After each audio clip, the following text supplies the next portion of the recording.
Well, hello and welcome to PM Express, and a very important show that we have today.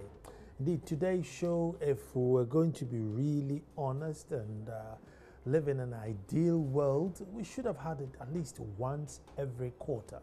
What are we talking about? We're talking about health, and we're looking at World Heart Day. Happens once a year. I'm saying that it should probably happen once every quarter. But just as humans, we get complicit and put all the important things on the back burner until it comes knocking on our door. So today is World Heart Day. And indeed, I have PM Express favorite doctor in-house to walk us through it. What's happening? Heavy intake of these new bitters that are coming, lack of exercise, fatty foods. In one breath, we seem to be jogging more. You go up the hills on a brie and many more people are jogging. But then on the other side, I think double that number are just at home on the couch, and the furthest they move to is the remote control. What's happening? Well, stroke patients are getting younger. Dialysis patients are getting younger. How it is that you know your heart, love your heart, get it working, and be up and going. That's what we're looking at. You don't want to move, because I would open the phone lines so you can call the doctor and tell him your problems, and I'm sure he would definitely point a finger in the right direction as to how you get better. My name is Nana Ansakwa IV, Chief of the famous Little Republic of Akromo Edumasa, and your favorite host. When I come back, I have your favorite doctor. Don't go.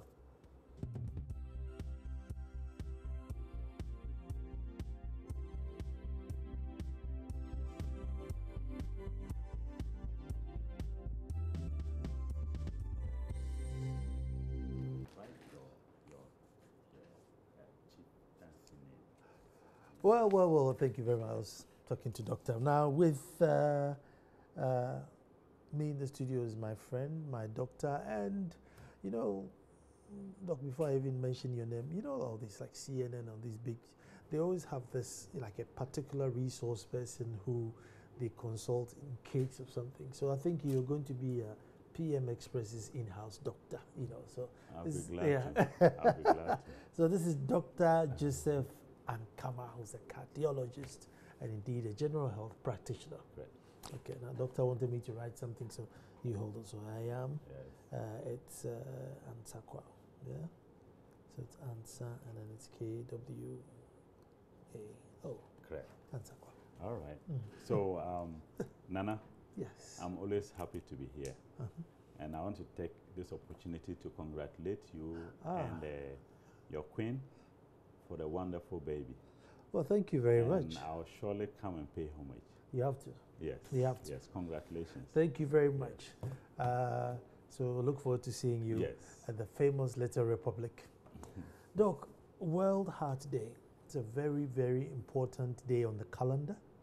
But being as humans, we always put it on the back burner until it comes knocking, and then we are running to your door. What was the theme this year?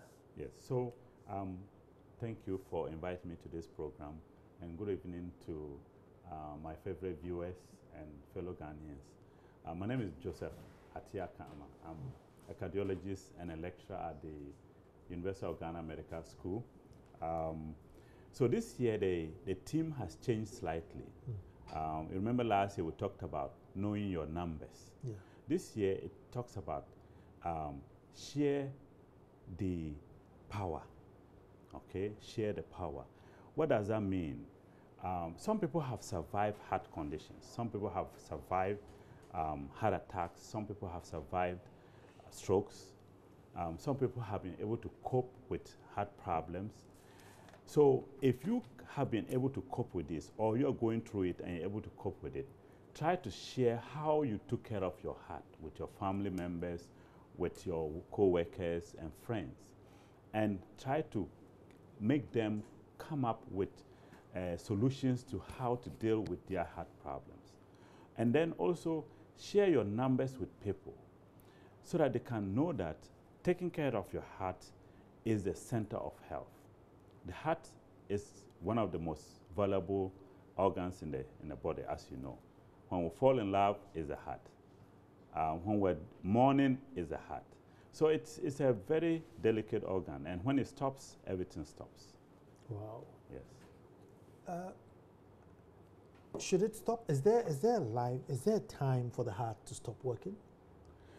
Well, you know, we're not mortal. We're not immortal. We are made to live certain number of years, and we have to go. We come, and then we have to go.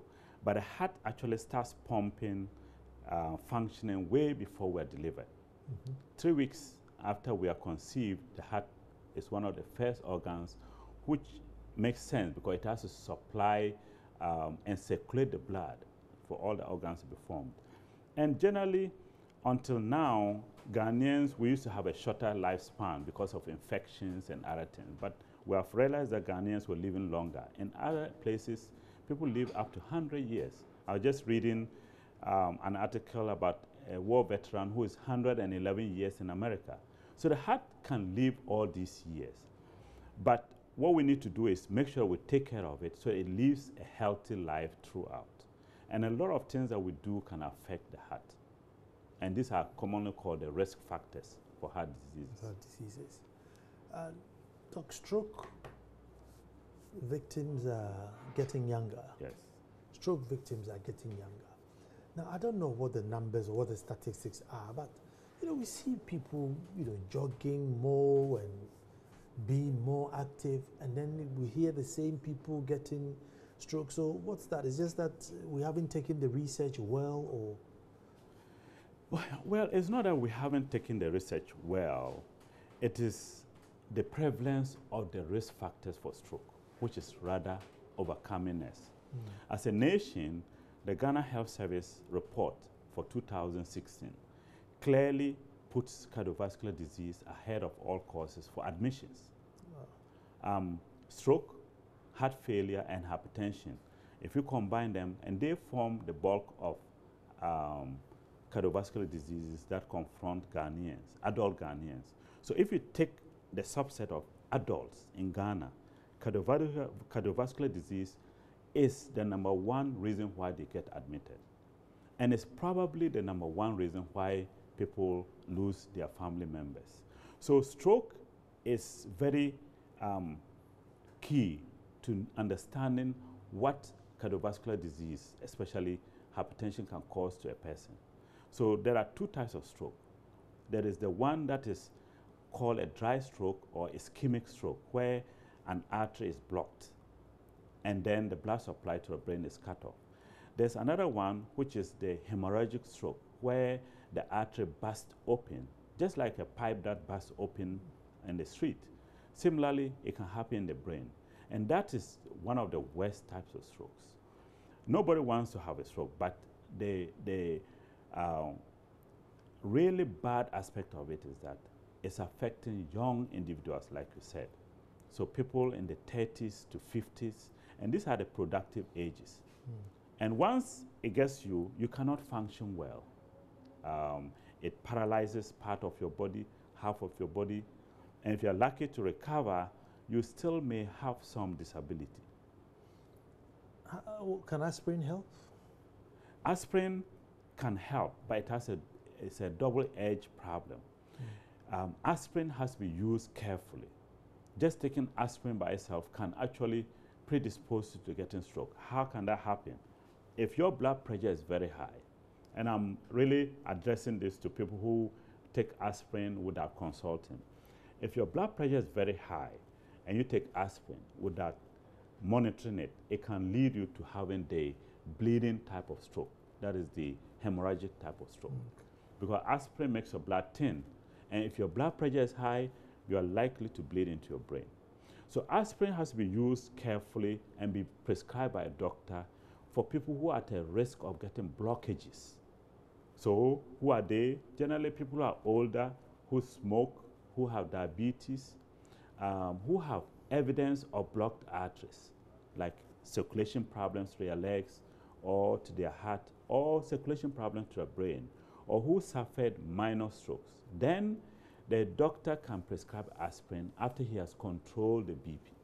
But if the blood pressure is very high, it's risky to take aspirin. I see. But then, you read on the net and it says, oh, an aspirin a day, keep your stroke doctor away. Right. Yes, it's true. But then, like I'm saying, you have to be careful. You take it appropriately. And most young Ghanaians do not need aspirin. I see people taking aspirin for chest pain. That is not the first instance. If you're having chest pain, it has to be diagnosed. If your blood pressure is very, very high, and you just take aspirin, that can put you at a risk. Chest pain could be a heart attack, but you should seek medical help first. Let the doctor determine whether you need an aspirin or not. Doc, how do you know you're getting a heart attack? Heart attack is a very serious condition where the blood supply to the heart is cut off. There are 3 arteries that supply the heart. So the heart is a muscular pump which needs blood to be able to function. So if part of that artery is blocked, then you get a condition called heart attack. When it happens, most people will have a very severe constricting or pressure-like pain in the chest, and it's associated with nausea, vomiting, sweating, the fear of death. In some patients, like women and diabetics, they might not have any symptom, or they may just feel some indigestion, and that is a heart attack. So anytime a man or a woman has symptoms around the chest, we call it the anterior chest, or the upper abdomen, the arm, going to the arm, going to the jaw, any pain that radiates there, especially when it comes with stress, either telephone conversation with stress, or arguing with your family member or co-worker, or labor work that produces this, you have to seek help immediately. So the symptoms are not unified for everybody. It can vary with individuals. And is it always to the left, or can it happen to the right? It can happen to the right. Really? So that's what I said, anterior chest. Any pain in the anterior chest. Indeed, there are people who come with right-sided chest pain and it's a heart attack. So any chest pain should be taken seriously. I see. Why do we have this belief that, if it's on the right, it's fine? It's only the left that is an issue? Yes, it's a misconception. Unfortunately, it's been out there, and my advice to viewers is that anytime you have serious chest pain, especially the warning type of pain is called angina, where you exert yourself, you feel this heaviness, sometimes you can go to the jaw, go to your arm, you feel tired, easy fatigue, new onset fatigue. You walk a little bit upstairs, you're tired, seek help. It doesn't matter which arm or which side of the chest, whether the lower part of the chest, the upper part of the abdomen, right side, left side, so long as it comes with exertion or is severe enough to cause symptoms, seek help.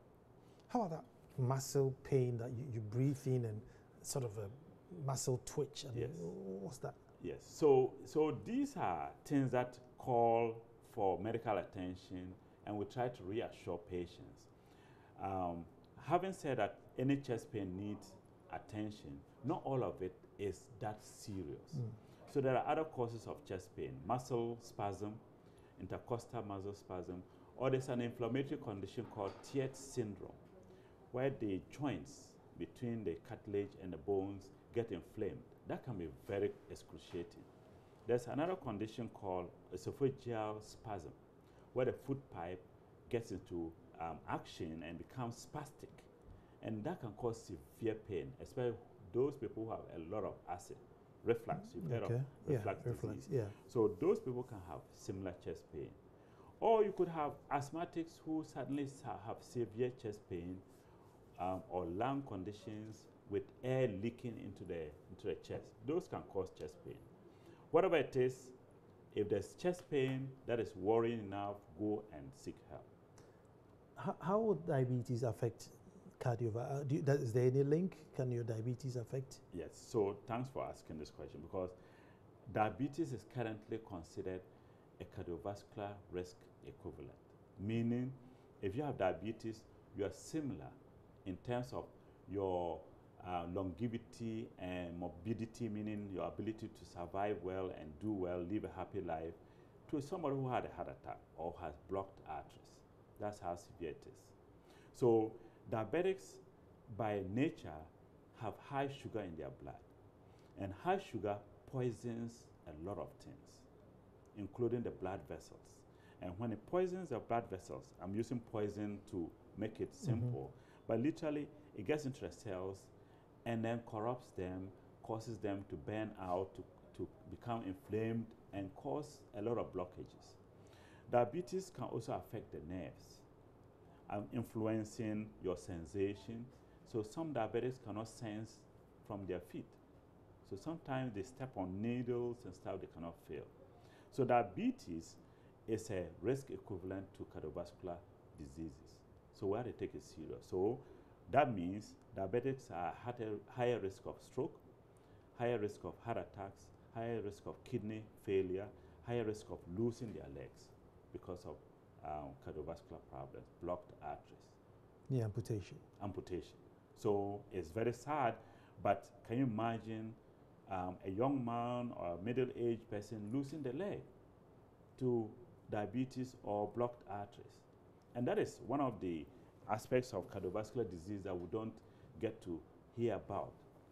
That it sometimes does not kill you, but it maims you. So if you get a stroke and you can't move your right side and you're right-handed, that is it. You can't do much. You have to go to rehabilitation.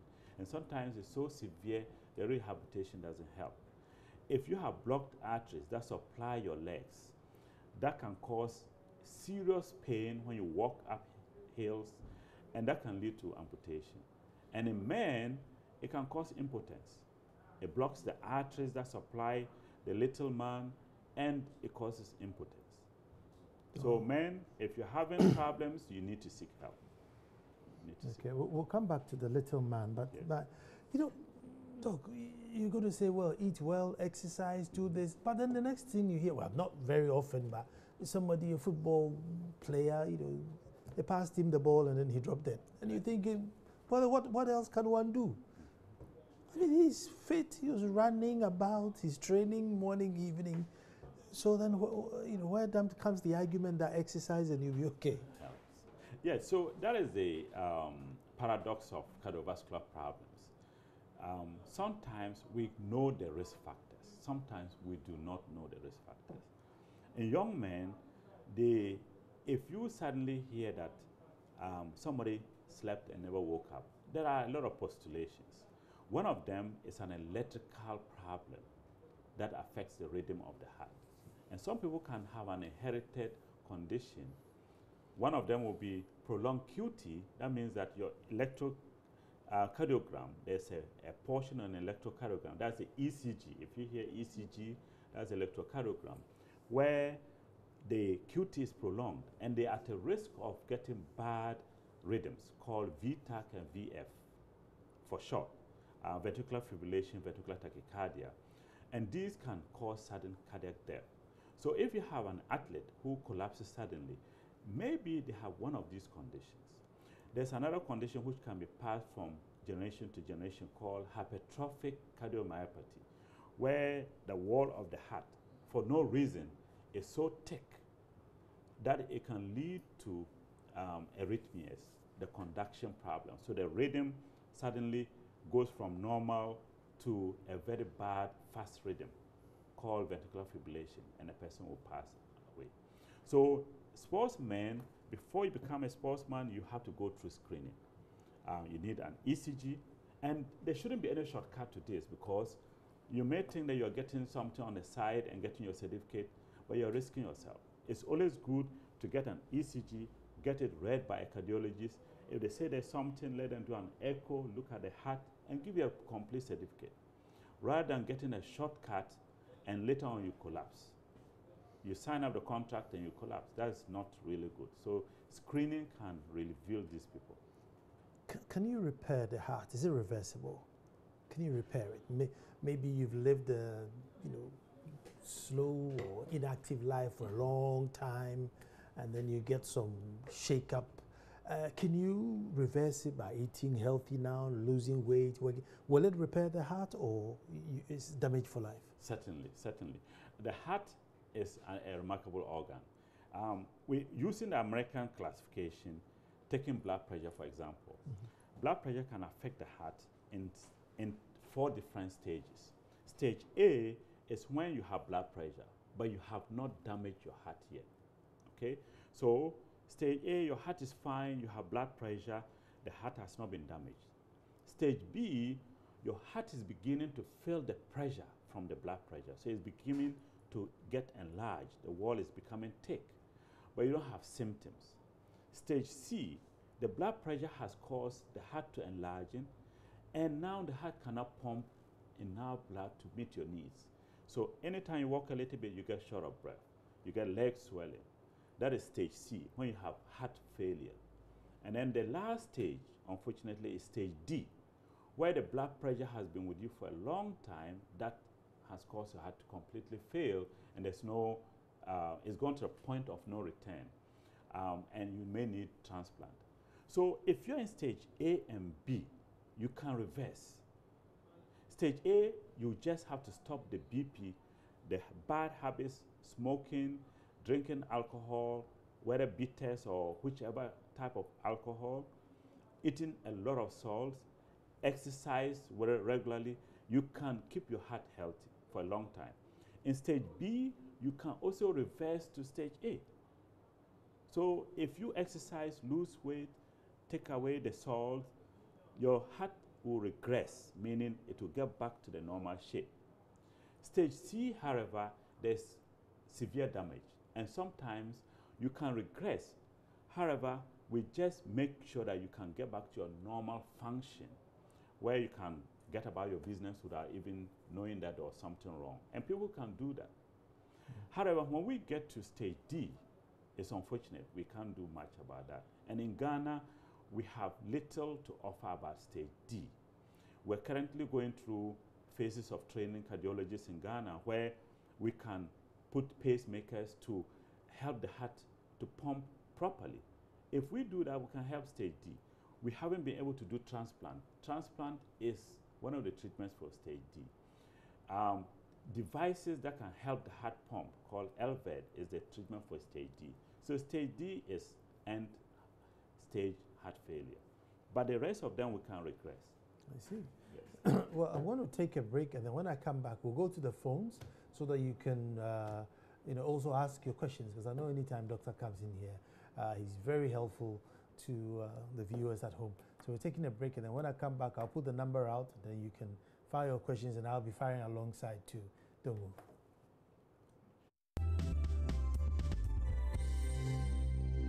Well, thank you very much for staying, and we are talking World Heart Day, and it's amazing how many things eventually get connected to the heart and damage it. So maybe if you're looking after your heart, but some diabetes somewhere will suddenly come in there and kick your heart. But in any way, you have to look after it. We have Dr. Joseph Ankama, cardiologist, in the house, and the number is 0302 211 691, 0302 211 691 to 692. So you can call in, and if you think that the old taker is not behaving well, call, and doctor will help you out. Doc, like retention of water in the feet. Yes. I mean, what's the link with that to the heart? So we talked about the heart not able to pump blood throughout the body to meet the needs of the body. Circulation, meaning the blood has to keep on moving. So if the heart is not able to do that, there's stagnation. So stagnation of blood would stay in the legs, and instead of the blood coming out, it will be the water that seeps out of the vessels and then gets into the skin. So that is one of the signs of heart failure. However, that doesn't mean that anybody who has leg swelling has heart condition. Leg swelling is common in pregnant women. Okay, because the baby compression on the circulation. Leg swelling can also happen in certain conditions. Example, kidney disease. Kidney disease can cause leg swelling.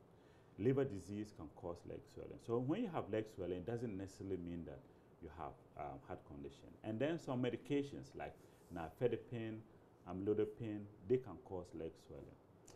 Look, I'm sure I have a lot of men listening, so when we are talking about erectile dysfunction and the little man, it's very important.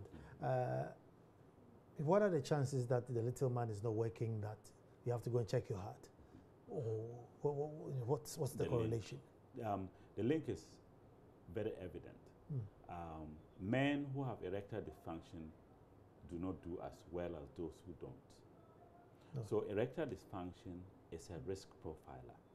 So if a man begins to have erectile dysfunction, every day they have to take care of their health very seriously. Otherwise, the longevity is cut short. So erectile dysfunction means either there is stress in your body, you have diabetes, or there's circulation problems.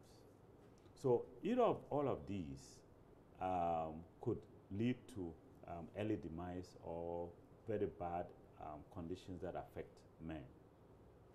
And it's fixable, repairable? Oh yeah, erectile dysfunction is fixable. First, we have to make the diagnosis. There are a number of doctors who are involved in erectile dysfunction. Cardiologists are directly involved in erectile dysfunction. Diabetologists, endocrinologists are involved in erectile dysfunction. Okay, let's go to the phone. I have Adam in the Volta region. Hello, Adam.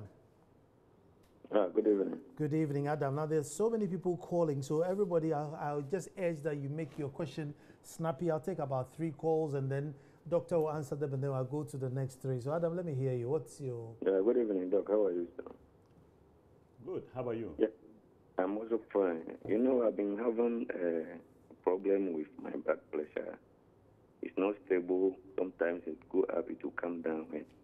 I've been on medication for some time now. So, it's not all that. So I don't know. Is any advice? Well, Adam, I'm sorry to hear about your blood pressure. Uncontrolled blood pressure is a real headache. So there are a number of factors that can be involved in your blood pressure being so high. First, we want to find out whether the medicines are appropriate for you, whether they are adequate in terms of the dosage, whether you have been able to change your lifestyle. So normally, when you have blood pressure, we advise you on non-pharmacological methods of managing your blood pressure, which are trying to relieve stress, cutting back salt, cutting away alcohol, and exercise. If you're big, you reduce your weight. These are the non-pharmacological methods. No. And then the pharmacological methods will be the medications. Okay, let me go to Dunkwao. Who am I speaking to in Dunkwao?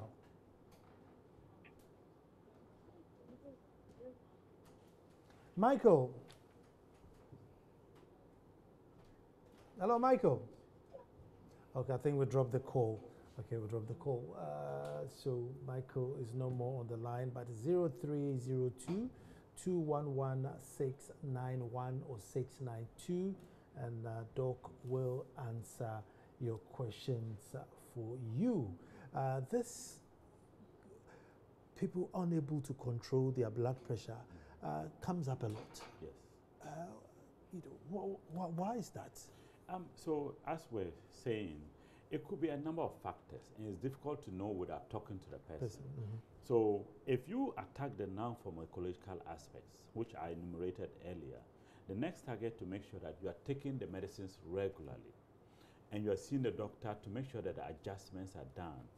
Most often than not, we use combination medications. So it's not just one medication. You may need 2 or 3 medications to effectively bring the blood pressure down.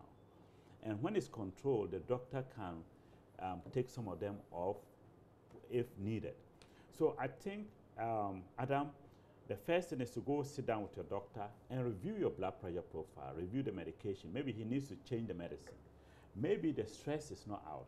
Maybe there is a cause for your blood pressure that has not been detected. So some people have reasons to have blood pressure. Doc, you keep going salt, sugar, alcohol, salt, sugar, alcohol. Yes. I mean, these are really sweet things in the world. Are you going to deny us of our little pleasures in this world? I mean, Yeah. salt makes soup taste good. I mean, sugar. And we like salt in Ghana. We like salt, But yeah. unfortunately, salt is one of the most potent um, etiologies for blood pressure, the causes of blood pressure.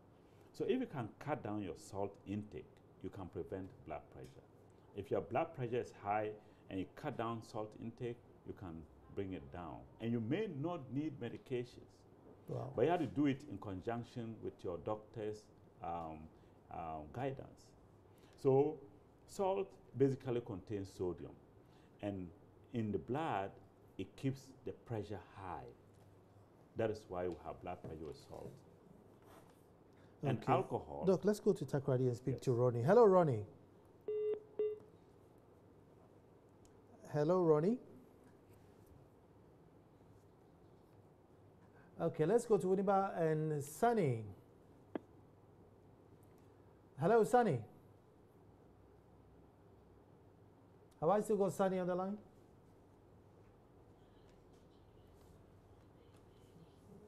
Okay. Okay, let's do, let's go. Yeah. So we're talking about the non-pharmacological and pharmacological methods. So decreasing salt, decreasing alcohol.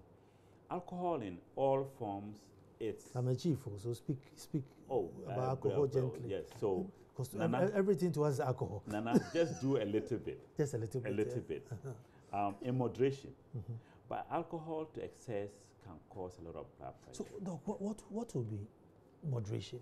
Like 1 mini beer? Is mini beer moderation? 1 mini beer is excellent. It's excellent. How about the big bottle beer? That is a little bit up there. 1 mini beer a day is okay. If you do it every day, 7 times a week, that becomes an excess. So a glass of wine per weekend, 1 mini beer per weekend. If you want to go to one beer bottle, that is fine. 1 Guinness is okay.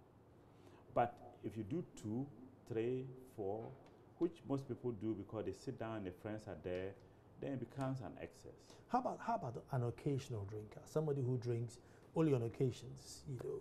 And let me confess, like me, I mean, on a normal day, on a normal week, I don't. But if you know it's a weekend and there are people there or something, then I'll drink something. Otherwise, I won't. It depends on the quantity. So if you binge drink, that is. I hear we have Sunny again. Hello, yes. Sunny. Is it Sunny in Winneba? Production, have I still got Sunny? Hello, this is Tete. Oh, Tete. Okay. Can I hear you? Let's hear your issue.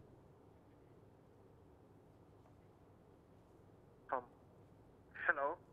Hello, Tete. Let's hear your issue. I think we can't hear Tete. We can't hear Tete. But yeah, so while we're they're talking trying about to fix the binge drinking. the binge. So if you do once a while and you drink a whole carton of beer, that is not good. That's not good. It's not good. So you could do 1 bottle when you have a celebration or a glass of wine with your hosts. You're hosting an entourage or visitors coming to your palace. You can do a glass or 2. But if you go beyond that, then you become you jeopardize your health. But has alcohol got any benefit to the human body, or I don't know? I mean, yes. So I'm the first to say this. If people haven't said it, a little alcohol has some benefit. Okay. But how do you know when to stop? That was the question. So if you look at the World Health Organization's advice on alcohol, in moderation, it's not that bad. But excessive alcohol kills the heart muscles. Yeah. So the problem is you may not be able to stop. How about this myth about red wine being good for the heart? Yes, so I spoke about it today to a group of listeners about red wine. Red wine is... Well, I have Sunny again. Sunny definitely has something that wants to ask the doctor. Hello, Sunny. Let's listen to Sunny. Somehow production can hear Sunny, but studio can't hear Sunny. Sunny, can you hear us? Yeah, hello, Nana. Good evening. Good evening, Sunny. Now, let's hear Hello. Hello, Nana. Good evening. you. Good evening, Sunny. Let's hear you. Yeah, I can hear you, Nana. Good. Good evening. Good. Doctor is listening to you. Yeah, Sunny, Nana, please, I would like to find out from Doctor.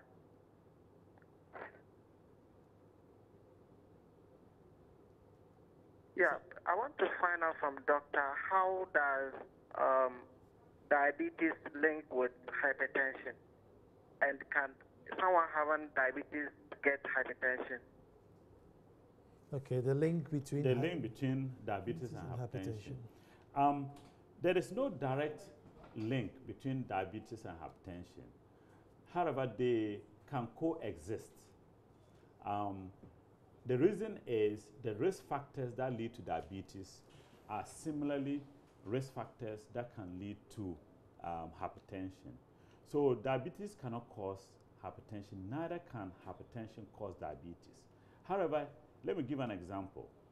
A very obese person, someone who is very big, who is not exercising, is at risk of getting both of them, either at the same time, concurrently, or one after another. So if you're very obese, you're not exercising, you can easily get diabetes because of the weight.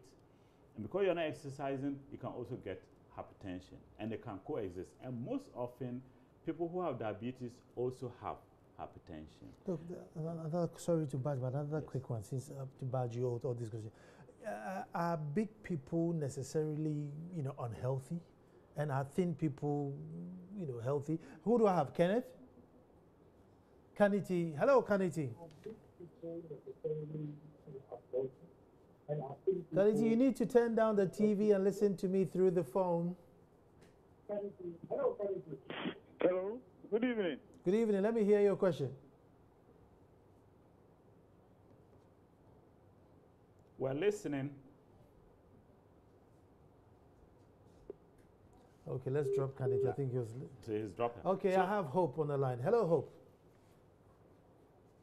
Hope? Hope in Odumasi, do you hear me? Okay. So let's continue with our discussion if they come online. Yeah. So big people versus thin people. I don't want to categorize anybody and categorize. Since you're a bit thin and I'm a bit big, so you have to, be careful. That's very careful. Yes. This is my studio.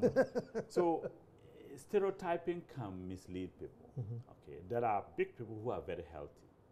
Really? Yes, and there are thin people who are very unhealthy. So you can't just stereotype anybody. However, let me take the big people. The big people, if you are very big, meaning you're obese, and you can calculate your BMI, and the BMI is very high, more than 24.5, meaning the height and then your weight ratio. If that is very high, you stand at the risk of developing multiple problems. One, sleep apnea, meaning you snore a lot at night, you don't get enough oxygen. And that can lead to a lot of medical problems, including hypertension, breathing problems. You stand at the risk of getting diabetes. You're at a high risk of getting high cholesterol in your blood and blocking your arteries. And then you're at a high risk of getting hypertension. In addition, you risk your joints getting arthritis. So your knee joints are going to be under pressure and you can get arthritis. So big people have a lot of problems. Aside from the cosmetic issues, using too many clothing to when somebody is using 6 yards, you're using 12 yards. So all of these can be economically burdensome. You probably have to pay for 2 seats instead of 1 seat. Yeah, and they don't like that. In the plane, you remember there was a problem with something like that. Thin people, on the other hand, too thin, meaning BMI less than 18, can be unhealthy. So those people have to be checked. And there is a condition called anorexia nervosa, where people actually become mentally ill. They want to be thin, they feel they're too big, and they continue to get. And that can be unhealthy because they lose a lot of nutrients, and that can be unhealthy. So don't categorize anybody, but whatever you can do, try to stop from getting too obese, especially the young individuals, because we're getting a lot of teenagers having high blood pressure because they are too big. Look, we've looked at salt, we've looked at alcohol, Yes. our good old sugar. I mean, sugar is sweet. Yes. I mean, what's wrong with sugar? Everybody, I mean, Let me everything add has honey. sugar. Let me add honey. Sugar and honey I see. are the enemies of diabetologists. I mean, the endocrinologists. Oh, They yeah, don't like that. honey is supposed to be good. No, no. I disagree. Honey has some added ingredients that help your body. But if you eat too much honey, you must as well just not do anything but prepare for diabetes. So we have people who say, oh, I'm not taking sugar, but I'm taking honey. And then they get diabetes. And they're wondering why. Because honey has a lot of glucose and fructose and all those carbohydrates in there. So even though it has a natural, they have antioxidants that help you. You have to take it in moderation. Okay, let's try. We have Srebo in Koforidua. Hello, Srebo. Hello, sir. Doctor is listening to you. All right. I want to ask. I was diagnosed of left ventricular hypertrophy. Yes, and one of the medications that I've been given is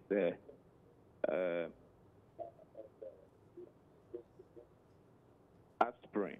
And doctor said something about aspirin. I would like to know.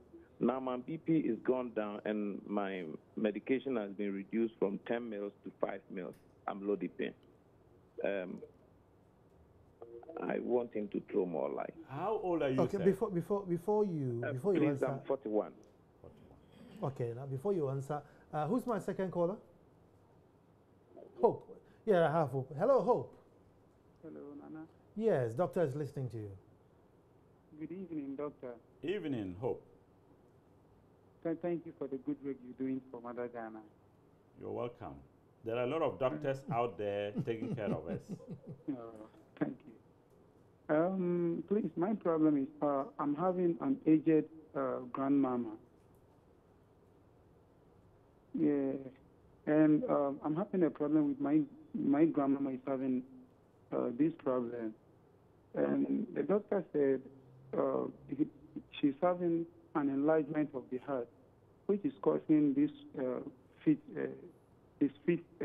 to swelling up. And she's an aged old woman. So I just want to know if at her age there is any natural medication or anything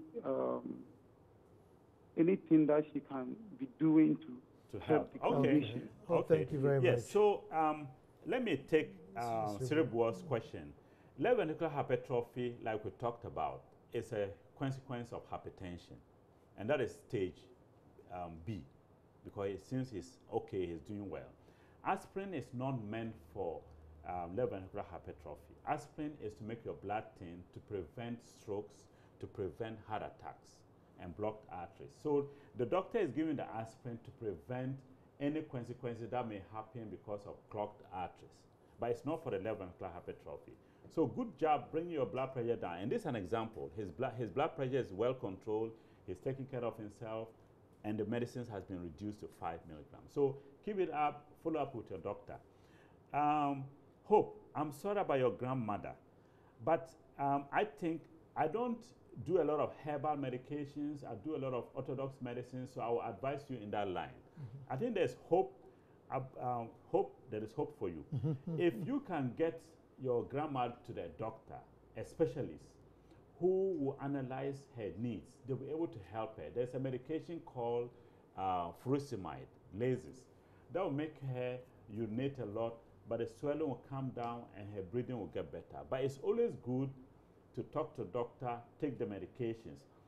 I'm not aware. I may have problem with the traditional people, whether they have medications that can make the swelling go down. But definitely orthodox doctors, specialist doctors, we can give them lasers and furosemide. That will make her feel better. So get her to a doctor. Okay, let me go to, is it Mauli? Hello, Mauli, Odumasi Krobo. Let me hear your question. Doctor, good evening for the good work you are doing for Mother Ghana. Evening. This is my second time of listening to you.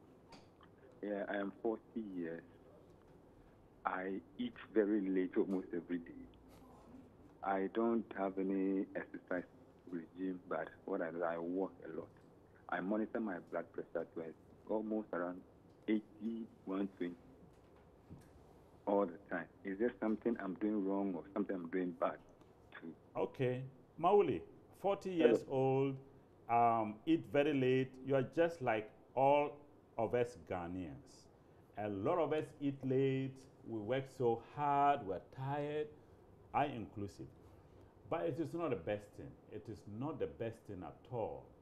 So we have to move away from eating late. We have to. However you can do it, try to move away from eating late. So it's a habit. It's a habit and an attitude. So I would say relook your life and see, why do you eat late? Why is it that you're getting home late? Because that's when the food tastes nicest. Yeah. But you see, as soon as you eat, you're about to sleep. And then you have all these calories that you're not going to use. Just sitting in there. Sitting in there, and you build up a pot belly, you build up a lot of fat under your skin, and that is not good. So I would say, really look your life, try to make a change. Start an exercise program. Even if it's just walking half a mile a day, try and do it. You have to break that inertia and do it. And it's a lot of Ghanaians. We have to really break that inertia. You can eat at work before getting home. That will prevent you from eating late. So if you are driving long distance to your home, eat at work. And at least exercise will go. Yes. So those of you who want to reach Doctor privately, this is a WhatsApp line for Doctor, right? The WhatsApp line for Doctor is 024 570 8001. 024 570 8001. You can reach Doctor on this WhatsApp line. If you want to see him, you go to Kolebu Medical Block, first floor, Monday, Tuesdays, and Thursdays. Kolebu Medical Block, first floor, Mondays, Tuesdays, and Thursday. And then greetings from Odene Hukwafu Akoto III, Diakwa Muhine.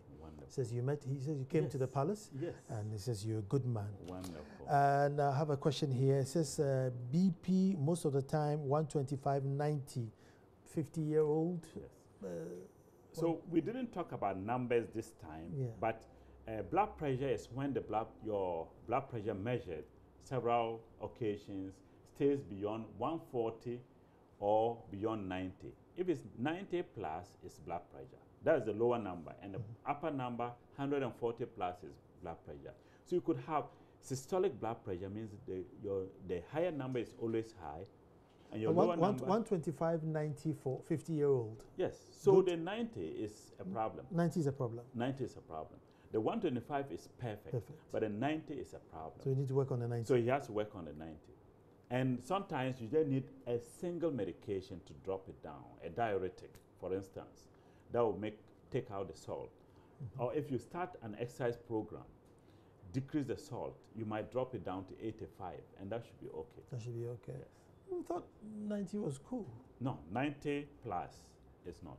I see. If you leave it for a number of years, you develop the consequences of blood pressure, which can include eye problems, brain problems, heart problems, kidney troubles, and vascular problems. Well, this is Doctor's number again, 024 570 8001. Send a WhatsApp question, whatever it is, and I'm sure, as you see, he's such a gentleman. He'll be very, very happy to help you.